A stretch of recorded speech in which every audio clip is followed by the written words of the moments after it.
Hello అందరికీ. మొన్న రీసెంట్గా అయితే మా నాయనమ్మ ఒక వీడియో పోస్ట్ చేసిన కదా బజ్జీలు వేసుకునేది.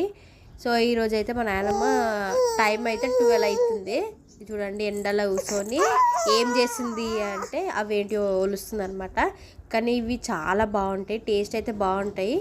మీకు ఇవి ఏంటివో తెలిస్తే కామెంట్ చేయండి. మా నాయనమ్మ ఏదో పేరు చెప్పింది, నాకు అంత గుర్తుకొస్తలేదు. అబ్బా నేను వాయిస్ ఓవర్ ఇద్దామంటే ఇక మా పాప వాయిస్ ఓవర్ ఇస్తుందంట సేమ్. ఇవైతే మా పెరట్లో ఉన్న చెట్లకు అనమాట. చెట్లకు వస్తే దాన్ని తీసి మా నాయనమ్మ ఇట్లా ఎండబెడుతుంది. దాని తర్వాత కొన్నేమో ఇక పచ్చి, ఇవైతే పచ్చిగా ఒలుస్తుంది. కానీ పచ్చి ఉడకబెట్టుకుంటారు అనమాట, మీకు తెలిసి ఉండొచ్చు ఆల్రెడీ. సో ఇగో చూడండి సేమ్ మన పెసర్ల లెక్కనే ఉన్నాయి, నైన్సి పెసర్లు కావచ్చు. ఉడకబెట్టుకొని పోసేసుకుంటే మస్తుంటాయి అనమాట, టేస్ట్ అయితే బాగుంటాయి. మా నాయనమ్మని కొన్ని ఇయ్య అంటే అస్సలు ఇయ్యదు అనమాట. ఆమె ఎండబెట్టుకొని రోజు పప్పు చేసుకుంటుంది.